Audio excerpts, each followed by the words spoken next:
சாமி உனக்கு வர வேலையே இல்லை. சத்துடா. நீ வாயை பொத்துடா. நீ தானே சொன்ன கேழ்வரகு மாவு மாதிரி பெற்றுட்டான்னு, அதனால ஞாபகம் வந்துருச்சு.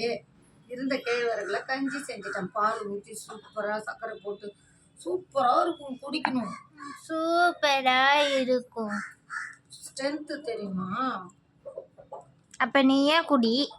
நானும் தான் குடிக்கிறேன். ஃபுல்லாக குடி. வா, சாப்பாடு செஞ்சு இதை செஞ்சு கொடுத்தா நீ சாப்பிட மாட்டேன்ட்டு தான் இதை செஞ்சுட்டேன். நான் திட்டிக்கிது பத்தியா? பின்ன சக்கரை போட்டால் திட்டிக்க தான் செய்யும். கொதிக்குது. பின்ன அடுப்பில் வச்சா கொதிக்க தான் செய்யும். அந்த மாதிரி பண்ணின்னு இருந்தால் அவ்வளோதான். அங்கே செம்மையாக இருக்குது. அங்கே ஒருத்தன் எட்டி பார்க்குறான், எனக்கும் கொடுங்க அப்படின்னு. ரொம்ப பிடிக்கும் தெரியுமா இது.